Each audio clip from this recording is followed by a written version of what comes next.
Hello students, let us study a very interesting and a very important topic of ethics paper, which is known as attitude.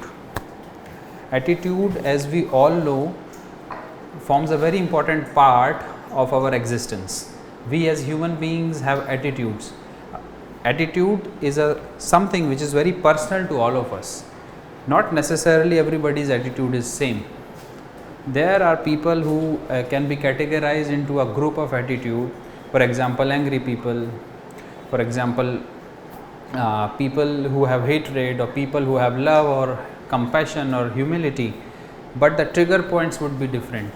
The ingredients making a person angry would be different.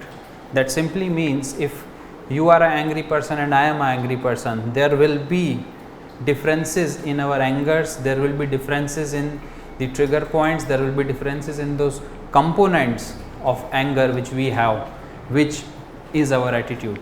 So what is this word attitude? Instead of understanding this thing in a very complex manner, let us understand it through examples. For example, when we say that we don't like somebody's attitude, what do we mean? We don't like somebody's attitude. Do we mean behavior? Do we mean behavior?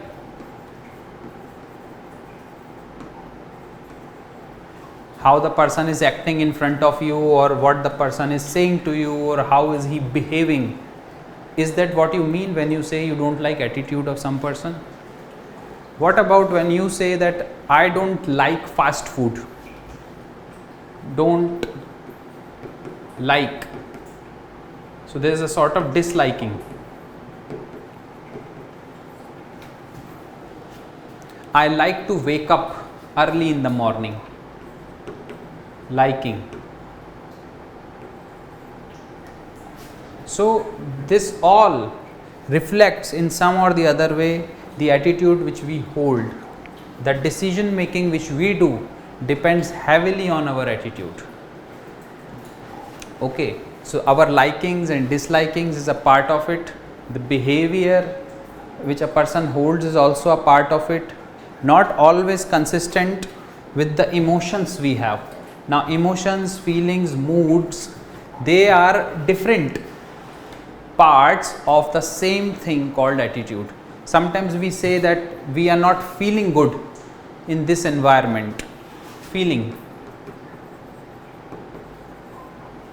Or you say you have negative emotion about a certain situation.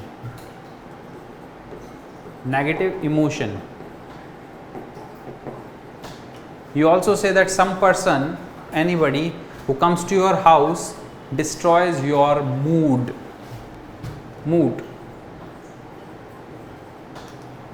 Do you now think that all these elements are some or the other way reflecting about your attitude? Even if it is liking or disliking, or if it is emotions or feelings which you are having or holding towards a particular situation or event or issue, or towards or against a person, that is also included in your attitude or not. Then the kind of behaviors which we hold, is that the part of our attitude? All these questions we are going to take up when we are going to study about the content and structure of attitude. So today's topic would contain the content and the structure of the attitude, then the types of the attitude. Majorly, broadly, we can divide it into implicit attitudes and explicit attitudes. Then we are going to see the functions of attitude. What are the functions? How it helps us in ego defense or in value system, and how does it helps us in adaptability. These are all the matters which we are going to study under this heading. Then comes the linkages between the behavior you have and the attitude which you hold. So the first thing to understand whether the behavior is the part of attitude or not. Behavior is something which you show to the other person, or which you hold against or towards an object, a situation or an event, isn't it?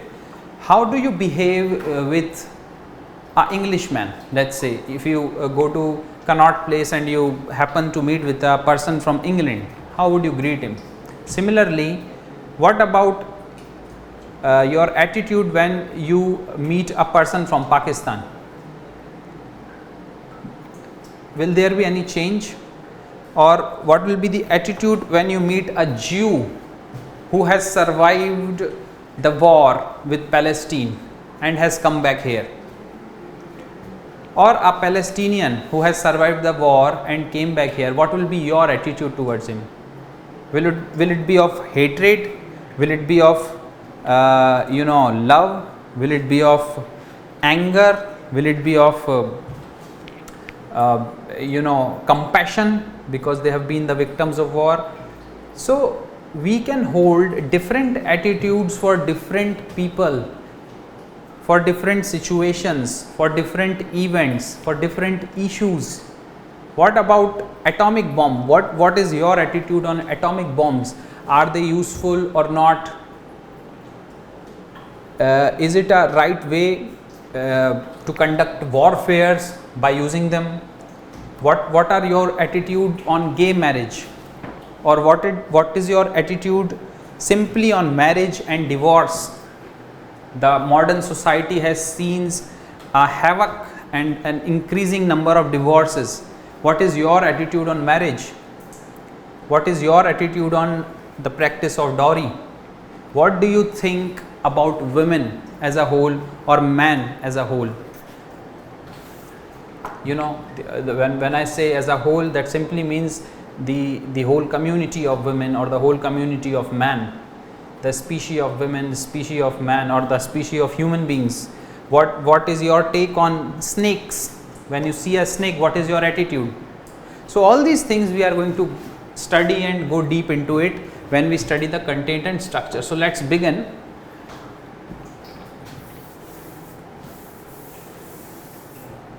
It's an interesting topic, so please try to hold on and be with me. I am going to make it as simplified as I can.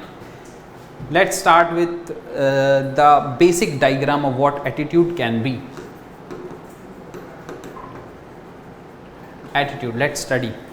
So attitude, at the core of it, when I am saying and defining something, when I am trying to make a flow chart or giving you an example, just try to feel what I am saying and try to confirm it in your mind whether the same thing happens with you or not. That is going to make you more educated about your own behavior and about your own attitude. So when we talk about attitude, the first thing which comes into play is your emotions, the affective part of it. There's a word called affective. Affective, which simply means your emotions, your feelings, or your moods. Your emotions, feelings, and moods. The second component of attitude is cognitive. Cognitive element is when you try to interpret an information or try to collect an information and process that information in your mind, and that sort of makes you believe in something. So a sort of belief element, so a kind of belief element. Then the third thing is our behavior, which is more external form, which is what we show to the other people. For example, you may feel hatred about your friend, but you may not show it to him in your behavior. This is possible. That happens with us. You may feel a lot much of love towards a human being, but you may not show it. In our culture, we do not show that sort of love to our fathers. We do show it to our mothers, but not to our fathers. Especially one friend who is a male and another male friend, they do not show how much they love each other. So the attitude is of love, the emotion or the feeling is of love, but the behavior is not such. A person may feel that the other person doesn't care about me, but no, that's not the truth. You have to see a little deeper, because there may be some emotions and the feelings involved. So if we draw a little diagram, we will understand it more deeply. So emotion forms the very core part of it, that is called affective part, is the core, is the basis, is the central part of your attitude. The next thing which comes up is the cognitive element, the cognition, where you think and believe, your mental ability to see things in a particular way, process them in a particular way, and use them in a particular way. That's cognitive. It's a little different from what you feel and what your mood is. Okay, that's the second element. And the third element is behavior, which is the more external element. So ABC, this way you can learn this ABC method of attitude: affective, which means emotions and other things, belief, the cognitive level, and the behavioral level. So let's understand this with an example. We have in India seen that downtrodden in our society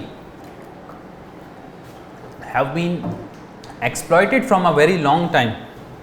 After the emergence of the modern democratic state in India after the independence, our constitution has given equal powers or equal rights, to all the citizens of India, irrespective of religion, race, caste, sex, or place of birth. We all know this. Right to equality is there. You have freedom to speak, you have liberty. Then there is justice, social, economic, political. We all know about this. But there was a community which we call as downtrodden or Harijan also, who were exploited so badly and has been exploited historically that it has become the very nature or the part of the Indian culture to be discriminate against them. Okay, so that has become an attitude in the upper caste, especially, to look at the downtrodden, to look at those historically and educationally backward classes in a very discriminative way. Now that is very unfortunate, but what has happened through the history of the modern democratic state in India, because of the laws which are there, abolition of untouchability, abolition of titles are there, right to equality is there, okay, social economic justice is there, then policies of the government and the schemes of the government, the affirmative action, the reservation policies in the jobs, in educational institution, all these things have helped to make the society more equal rather than unequal. Okay, can we say our attitudes have changed totally towards the untouchables, towards the educationally and historically backward sections of the society? Let's understand this example with respect to attitude. Has our behaviors changed? So when you meet a person coming from some distant village and his father was illiterate, so was his mother, and somehow he studies and comes to your city and sits near you, eats his tiffin, and is working on the same post as you are. He has worked hard, he has reached here, he has got support from the government, from private organizations, NGOs, and fortunately now he has got a job, but still that attitude lives in us. And if you see, what will be your behavior with that person? Mostly, generally I am talking about, your behavior would be good, you know. Most of us, when we meet people from that community, from the backward villages in India, our attitude is good towards them. Several people also have bad behaviors towards them, but mostly if you see what is happening in the modern times, when internet has came up and when there is more talk of equality, when Supreme Court is so much proactive to give decisions in favor of equality, it has become the very basis of the existence of India. In such a scenario, when you meet a person who belongs to a educationally and historically backward section, your behavior is usually good. You sit with him, you talk to him, sometimes you dine with him, or most of the time you dine with him. You have no problem with it. So your behaviors are changing. Now what about cognitively? Belief. Belief is also changing. Don't you see, we all have started to say that all humans are created equal. That is not something we are saying for the sake of it, but we believe it, that all humans are equal. If you are born in a religion or in a caste which was exploited or discriminated in the past, that does not mean you are less human than us. It does not mean that you are in any way, shape or form less human. But if you work hard, if you get the support, what will happen? You are going to come up on the same level where most of the society is. That is what our belief is becoming. All humans are equal. All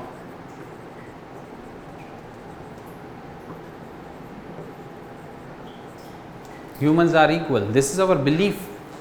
So behavior is changing, belief is changing. At the cognitive level, where you gather information, when you take information, when you process that information, you sit with a downtrodden, you sit with somebody belonging to the community of educationally and socially backward class, you would believe that all humans are created equal. But what about the emotional part? Do you emotionally feel the same? Emotionally, do you give the same respect to a person coming from a backward village, somehow worked hard, got the facilities from the government and reached the same level where you are? The emotional part is still questionable. In the similar fashion, when we see women, our behaviors towards them are changing.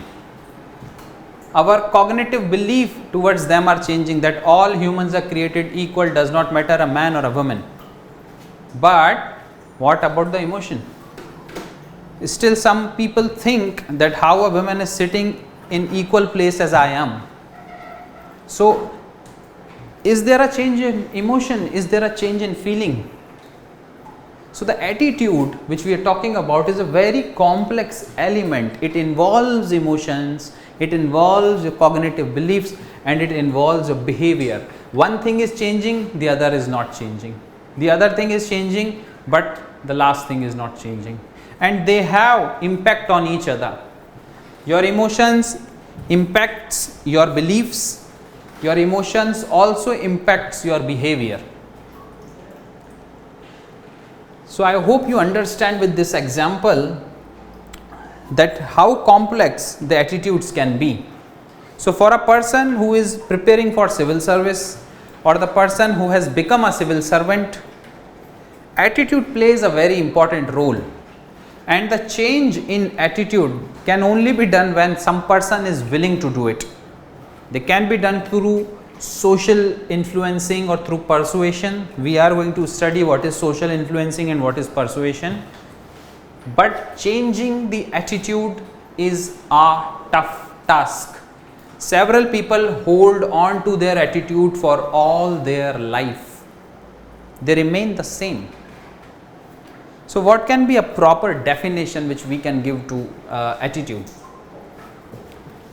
So in 1935, a person called Gordon Allport,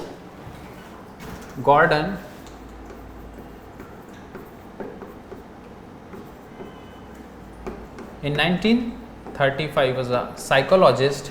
He has tried to define what attitude is.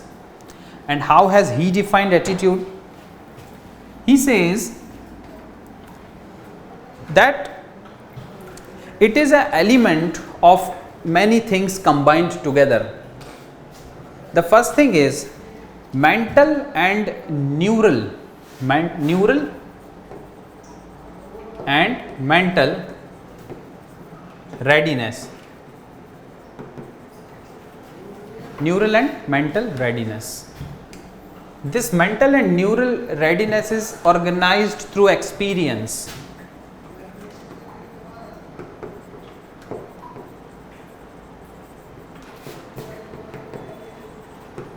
Organized through experience. Exerting direct or dynamic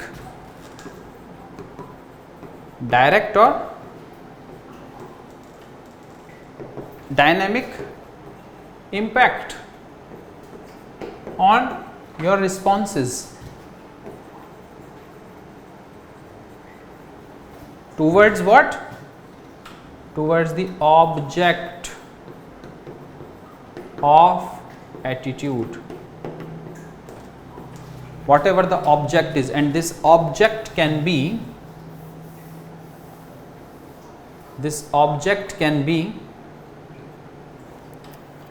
any event, any issue, any person, any situation, anything.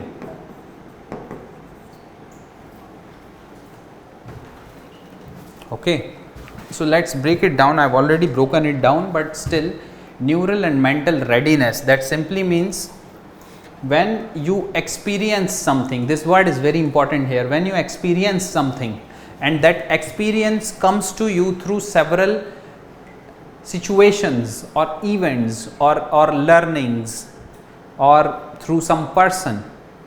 Anything can happen in your life. Some person hurts you, some person cheats you, an event takes away something important from your life, an event makes you fail so badly that you lose everything. All these things have a major impact on our emotions, on our beliefs, which in a way is shaping our attitudes. That is also responsible for change of emotions. For example, you may feel at one point in time that love is everything in life, but after getting cheated you think love is the waste of time, and you must be having friends who speak like that there is nothing in love. But there are other people who, even being cheated, even being destroyed because of it, still finds something in it which is worth following.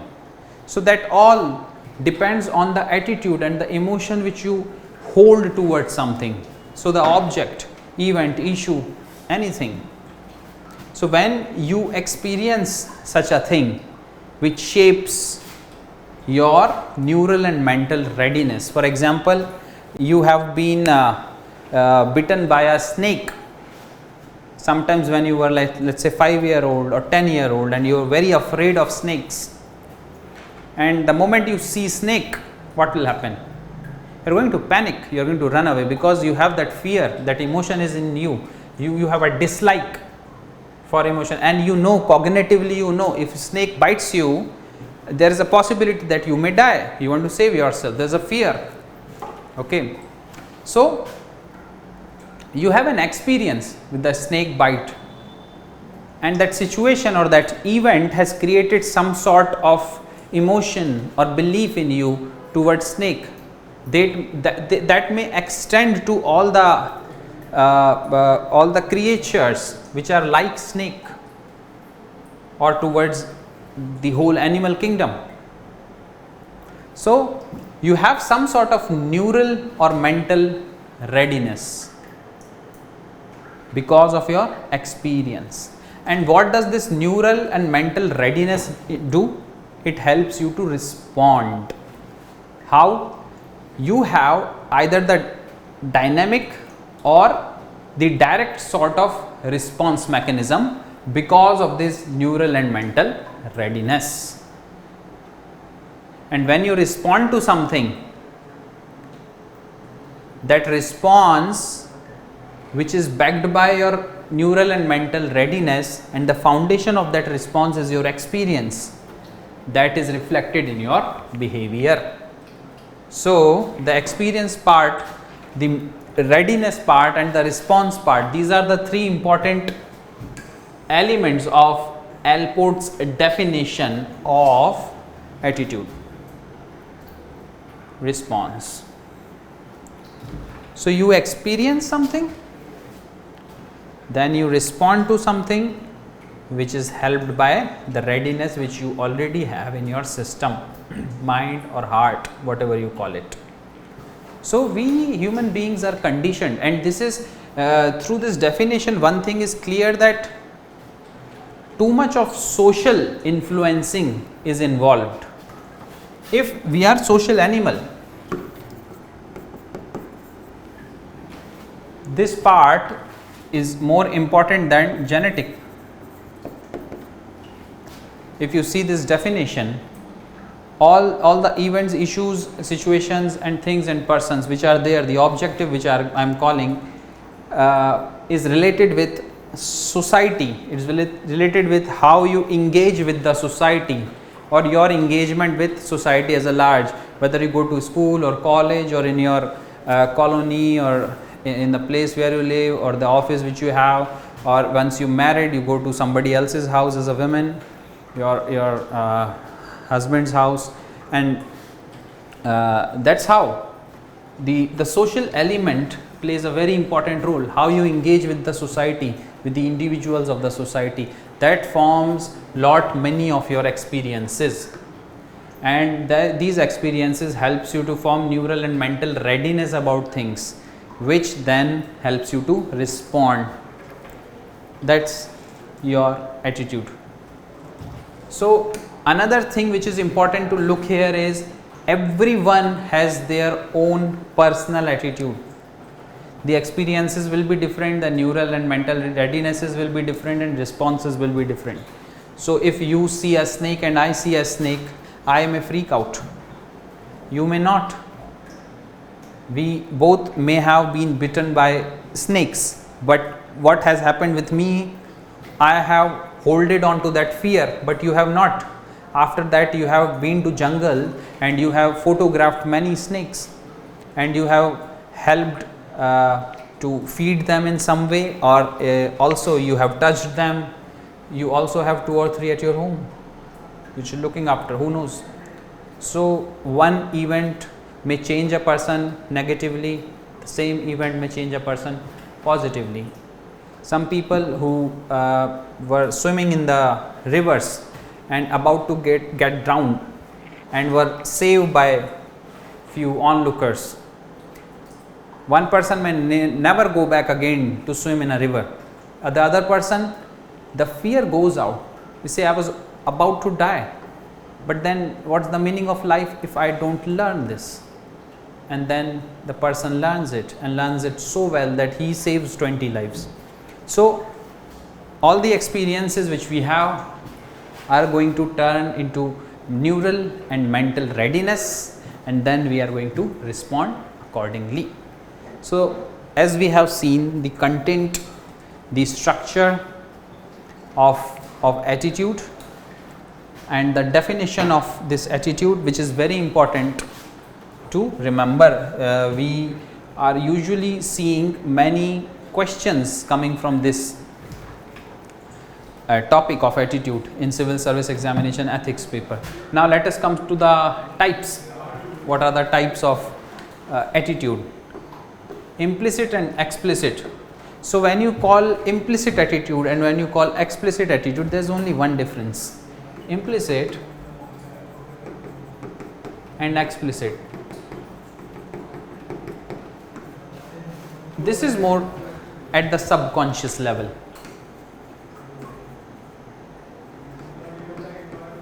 And this is more at the conscious level.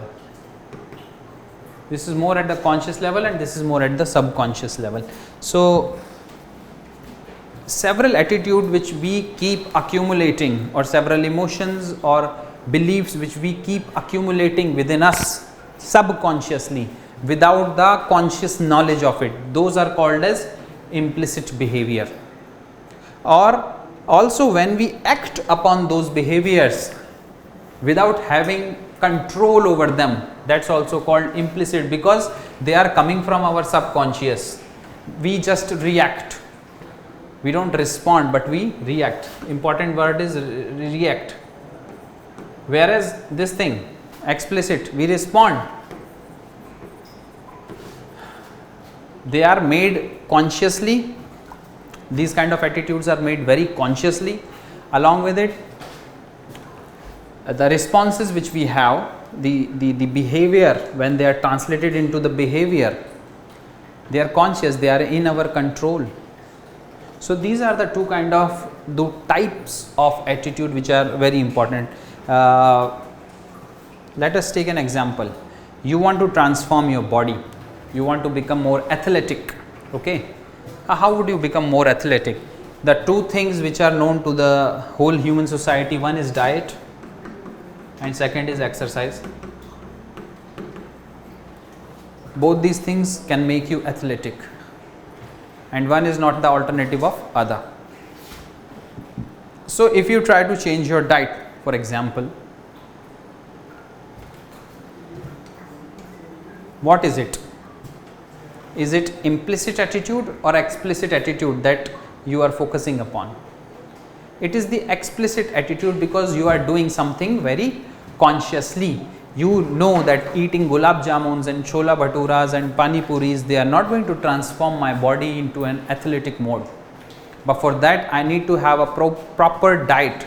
I need to have a breakfast at a time, and then dinner, and then dinner has to be a little early, and things whatever go on in this dieting scenario.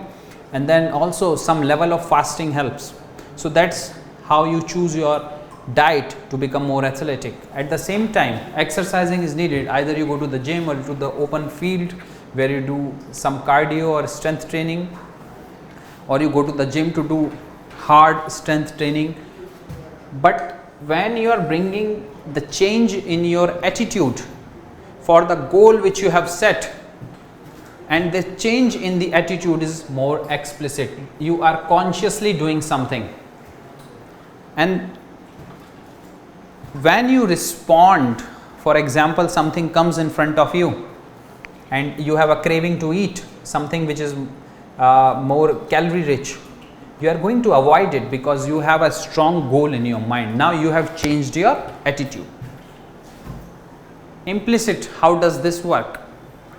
For example, you have changed your diet and you are exercising, and 3 months have gone by. You can see the results also.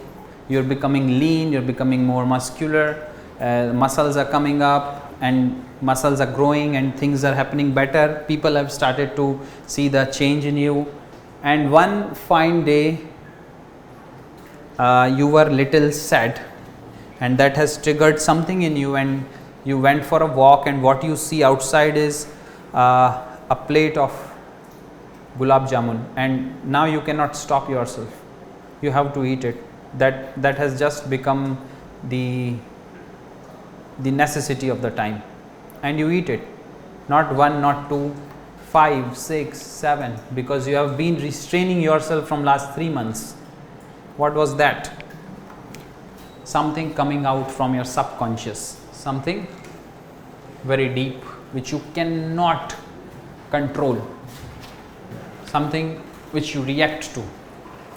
So for example, when Mahatma Gandhi was transforming the whole nation and was trying to teach people the principle of non-violence, there were many people who could not hold on to the principle of non-violence when the adversity came.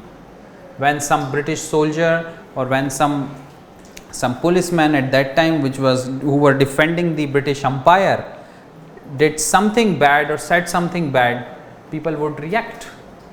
Chauri Chora Kand is the best example.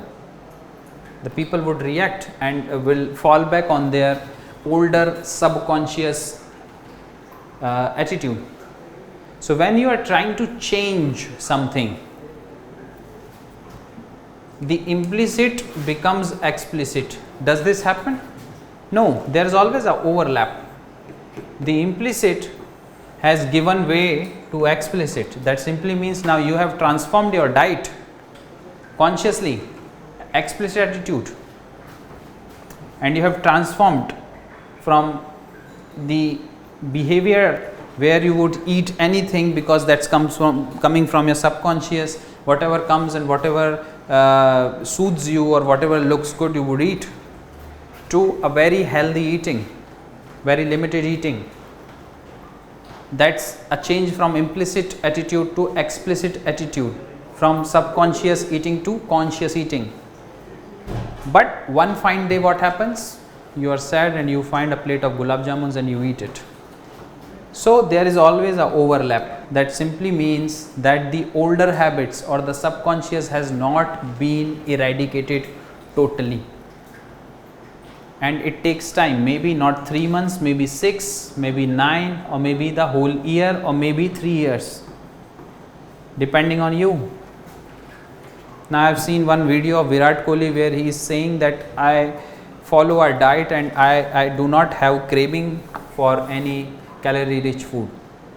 I can live on salads, I can live on lean proteins, and I just do not feel like eating anything extra, because he has changed his attitude so brutally that now there is no emotion left within him, or no sentiment has left within his subconscious which triggers him to eat something tasty, so called tasty.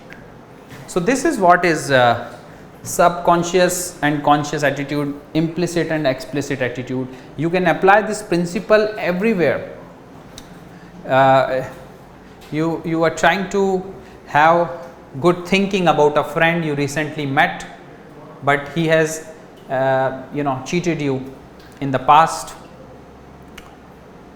Somewhere you have those sentiments buried in your subconscious, and it just needs a trigger point to come up. So the implicit attitude, which we are trying to so much overcome through our conscious efforts, lives with us for a long time, till the time they are totally cleared from our subconscious. So these are two types of attitudes which we call the implicit attitude and the explicit attitude. These are types of attitude. Now let us come to the functions. What functions does attitude have?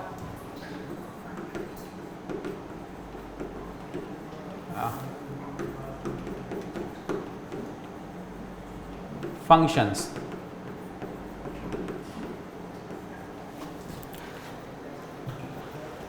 You learn the adaptive or adaptability, I can say adaptiveness.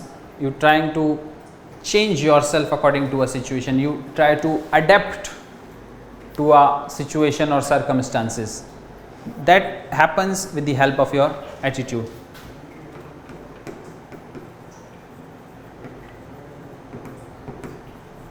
So if you have emotional flexibility, if you have mental flexibility, this adaptation becomes easy.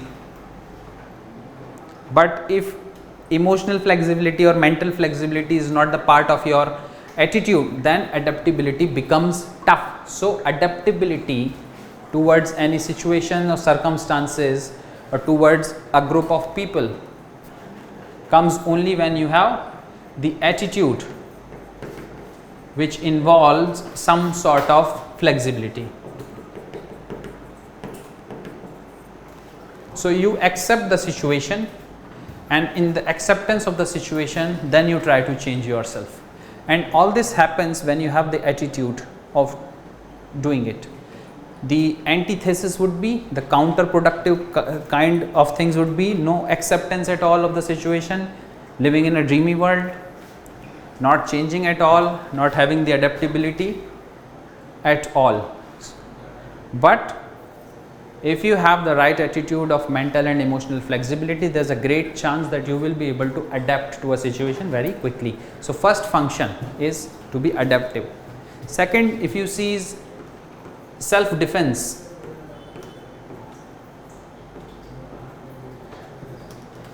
Ego defense, we can also say, has to do with ego, has to do with your self esteem or how much confidence you have. For example, you have committed some mistake Or for example, if you are not the only one who can be blamed or held accountable for the mistake, but everybody is blaming you. To save yourself, a person comes into a self saving mode, which is also called as self defense mode or the ego defense mode. That happens because of the attitude. That happens because you have some emotions which you want to save. The emotion of self respect, the emotion of self esteem which you want to save. You don't want to be, be there in open when people start to make fun of you, and you want to have some sort of self defense for you. And this is another function which is attached with attitude. If you have the attitude of self defense, you are going to do it. If you lose a match, you blame the referee. That happens sometimes, that I am not responsible, it is the referee who has taken a negative decision, and at that moment we lost the match. It happens everywhere. You lose the exam and you say it was all because of too many loudspeakers in our area which were not allowing me to study properly. Sometimes that's our attitude, self defense mode or ego defense mode. Then the value.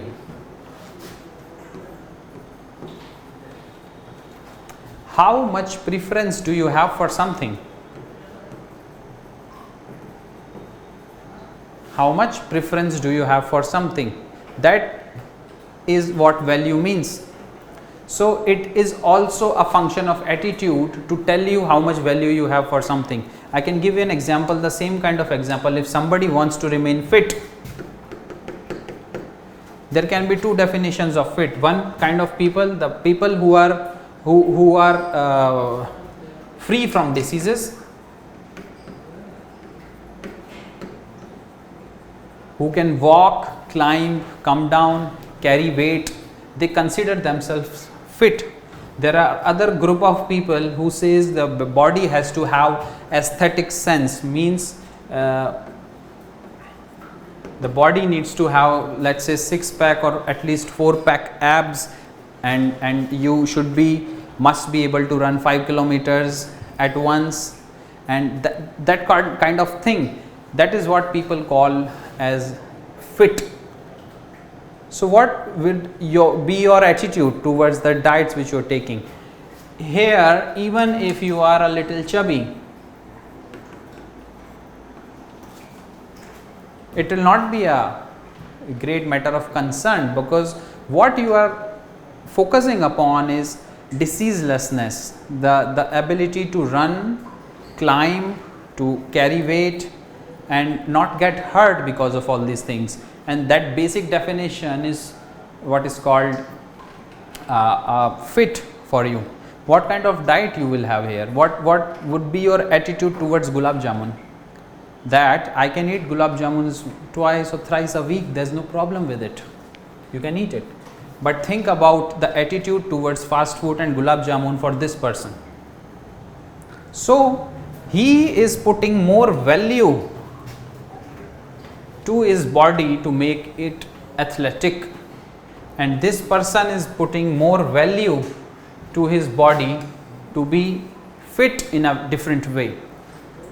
So it's all upon the value we put on something which becomes important to us, which has some sort of relevance for us. That is how our minds are conditioned, and that becomes another function of attitude, that the kind of value which we have, what preference you give to something, an object, a situation, a person, anything. You can come up with any example, you can prove this point with any example, wherever you are trying to give more value to something. Try to see whether it is because of your attitude. You are always like that. This person, whenever he sees somebody who has 8-pack abs, he will say the person is fit. But when this person sees anybody who is a bit chubby,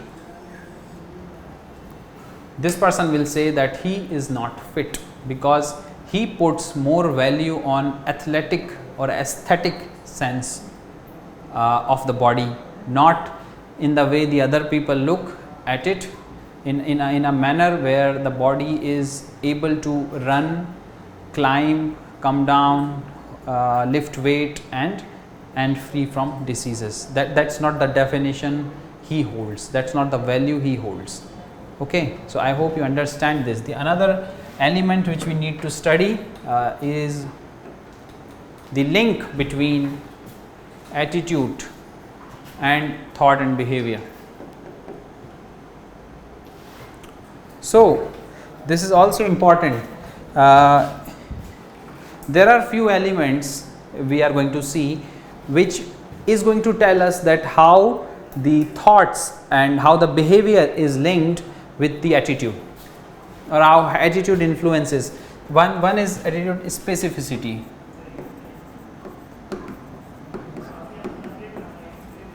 Then awareness, then accessibility, then one more element, certainty, and then strength. Okay, now we are going to see them one by one. What is specificity? For example, the specific attitude which you have. Now what we are learning here, how attitude is linked with our behavior. So one by one we will see. For example, let's say you and can take anything. You go to a restaurant, okay, and eat fast food, or rather let's take the example of human beings. For example, a good example which is coming to my mind is some friend comes to your house, let's say from Arabia, your Arabian friends, and you want them to stay somewhere in a hotel, okay, and you take them to all the hotels. Now you call the hotel and you ask, there are Arabian friends coming, and would you allow them to stay? The hotel, if you call 10 hotels, out of that only one allows for the stay. But when you visit those hotels, when you go to all those 10 hotels, you find out that all of them are willing to take those Arabian friends as a guest. That simply means sometimes people have hatred for one community, one religion, towards one species, but at the same time they do have friends from the same community, same religion and same species. Think about, if you have some preconceived notion, if you have some prejudice in your mind, if you think some community, you don't like that community, you don't like the basic idea of that community, or you are hurt by the way they are conducting themselves, or you don't like their gods. The many people who would just come up and say that I don't like their gods, as if gods are divided among religion. So okay, but still you can have one or two friends from the same community. This happens. So what is happening? You have friends, you treat them as friends, and you say no, these people are good people. It's just the matter of exploring. There may be many good people, but you're just not looking beyond those two people. Okay, so your behavior towards those two people is different from your overall attitude towards that community. Okay, so overall attitude is not linked to the behavior. At many times your behavior are different, but your attitude, in a way, if you see, the behavior is not consistent with your attitude. In several specific situations of attitude, where you may not like a particular community, but at the same time you have friends and you care for those friends and they belong to the same community. means the specific behavior which you have is not linked with the overall attitude which you have. The overall attitude is that you don't like the particular community, but the behavior is you have friends from those communities. So that simply means there is not always a great and a stronger link between your attitude and your behavior.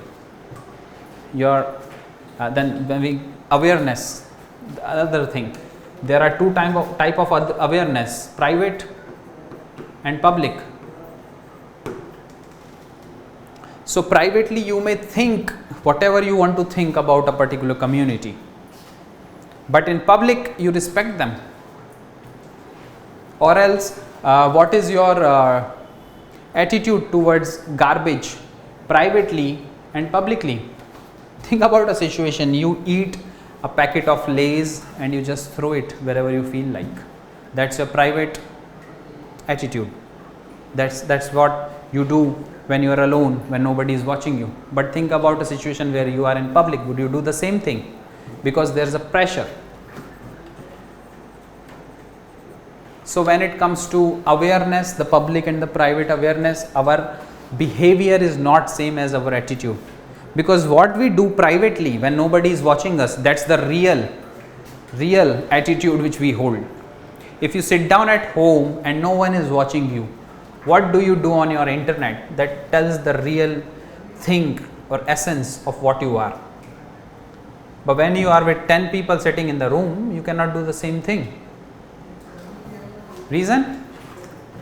Because the private and the public attitudes are different. That simply means your behavior is not always consistent with your attitude. Sometimes it is consistent. In private awareness, the attitude is very much consistent with your behavior, but not always in public. Then the accessibility. The more accessible an attitude is, the more strong it becomes. For example, Britishers were there in India. Everybody was saying these guys are exploiting us. That attitude against the British has become so strong that whole of India has risen to throw them out. That's called accessibility. If you have positive accessibility towards cleanliness, everywhere your attitude would be good, even in personal matters, even in private matters, even the internal cleanliness will matter to you, and the external cleanliness will also matter to you. So it is about accessibility. So when you do not have this accessible attitude towards cleanliness, everybody is dirty, you will also be dirty. So our attitude is greatly influenced by how much accessibility that particular attitude have in public.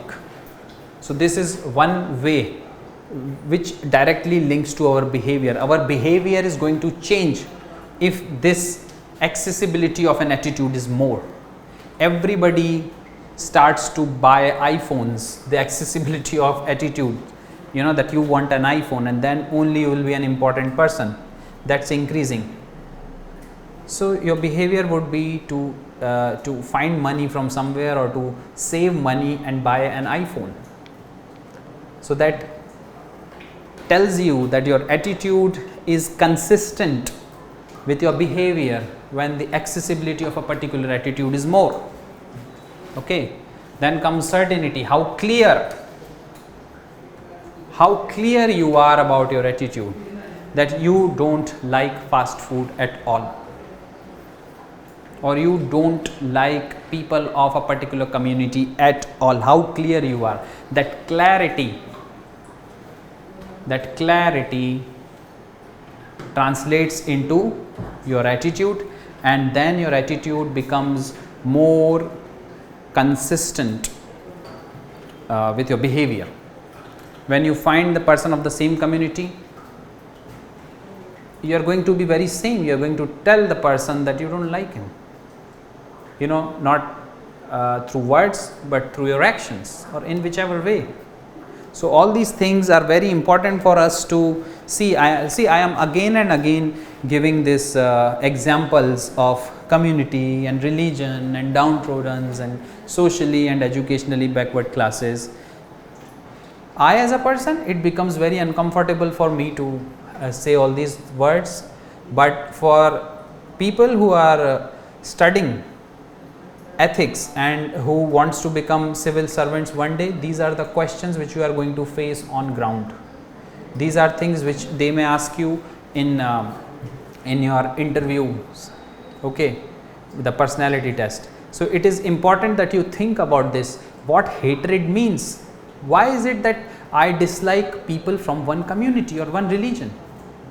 When I believe that all men are created equal, then what problem do I have? Why that emotion is not coming of brotherhood, of national unity and integrity? Why do I feel myself as more special than others when all men are created equal?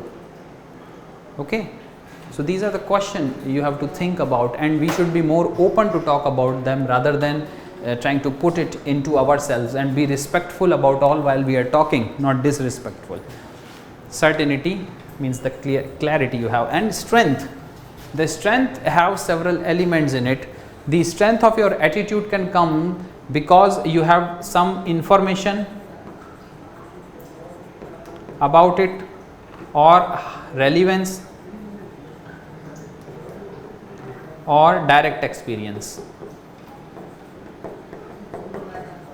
So if you have an attitude which is very relevant to you, same that you do not like to eat fast food, that is very relevant, that is keeping you fit and athletic. So your attitude is going to be more stronger, and that will be very much consistent in your behavior also, that your behavior will also be the same. Even if somebody offers you fast food in free, you will not eat. So your attitude gets reflected in your behavior, and both are consistent. When you have the information, the strong information, the strength of that information is very hard, that fast food increases fat. The fast food, when you eat it, it goes to a bloodstream, increases the sugar, and at one point the body starts to store the sugar, and that converts into fat. So you have a very strong information. Your attitude will then convert into the behavior, and there will be a consistency between the two. Similarly, when the attitude is very relevant to you, and the most important strength in your attitude comes from direct experience. You may find people who say, I will not love again. Why? Because I have been cheated, or I have been dumped, or I have wasted my time and energy on this, and I am not going to do it again. The strength of that attitude is so strong that even if a person who loves you comes into your life, you deflect him or you deflect her from your life. Very sad, but happens. So your attitude, it can make you, it can break you. Why we are studying this? So that you understand attitude. And why we are studying this and wasting each other's time? It's because it's an important topic in civil service examination. You get questions. There are questions asked on attitude, and there are questions asked on what should be the attitude of the civil servant. Now you try to figure out how a civil servant can change his attitude, because you have an important element, important information with you, that attitude involves feelings, emotions and moods. It involves what you have in your mind as beliefs, what you have taken up, that information which you have taken up, interpreted it and processed it. You take the information, interpret it and process it. All those things mix up to make your attitude, and then your behavior, which is the outer layer. So attitude is a complex term, it's a complex thing, but it's the basis of your existence. And if you can change your attitude towards positivity, you're going to be the king of the world. Yes. Thank you very much for hearing, and let's meet in the next lecture.